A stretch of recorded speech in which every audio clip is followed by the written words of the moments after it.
As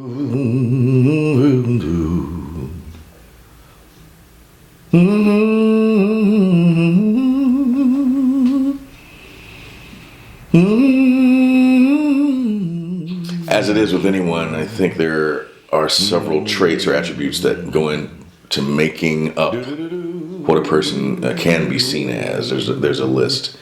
I'm a son, I'm a brother, I'm a professor, I'm a cellist, I'm a bassist. But I think that if I say I'm a creative, that's probably the best term to use, and one that I'm most comfortable putting myself in the category of. I think that's the best way to describe myself.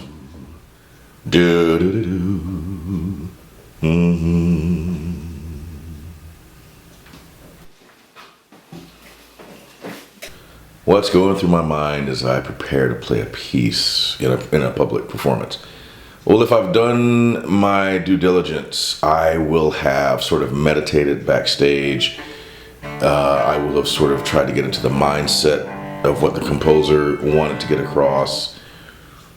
And again, if I'm in the right space, I will try to become glass, a pane of glass, so that through me, the import of the composer is seen and heard.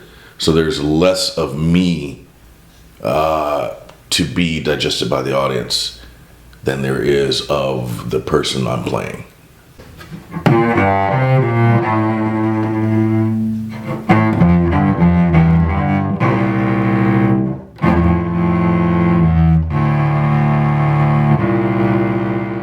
End of the day, that's what I think we're selected for, right? That's the difference between an occupation and a vocation. Occupation is something you go apply for. A vocation, vocal means you're called to it. So I think I was born to be a creative, and one of the things I think I do seemingly well is produce, interpret, play music. So that's and what it means aside from that is it stokes the furnaces of the emotions in individuals and makes us come to grips with ourselves. Makes us happy, makes us cry, makes us rage, makes us introspective, and we need all those things. It's a prod to get us to be introspective.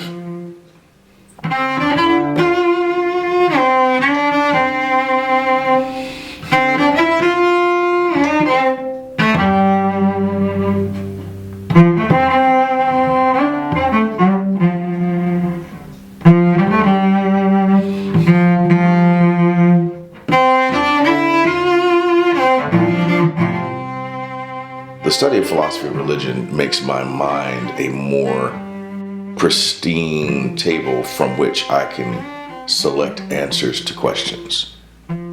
So a more pristine mind is more set to handle whatever tasks come forward. So I would surmise it makes my music creation or playing easier. But as I'm the one it's happening to, I don't know. And I see them as somewhat separate engagements, but they're not really, because everything leads to everything else. But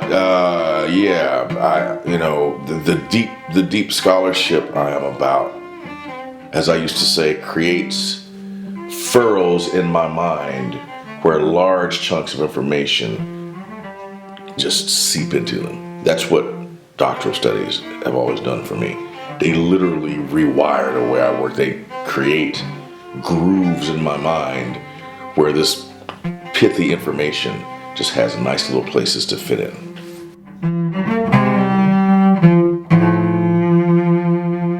There's no need for me to choose to have a bleak view of life because there might be no meaning. I'm going to turn it into the Epcot Center. I'm going to have a great time. I'm going to try a whole bunch of things because why not? I'm free enough to do that. So what the meaning of life is to me is find out that it's not all about you. Stop trying to act like you got it going on because there's 7 billion plus people in the world. The universe is not so much caring any more about you than it does a blade of grass or a leaf on a tree. So find your place in space and do what you got to do and let that be enough. Whether you sink or whether you succeed, let it matter to you. To the overall world, does it matter? If you think it does, great. The world is largely what you perceive it to be. If you want to matter, then matter. And let that not matter.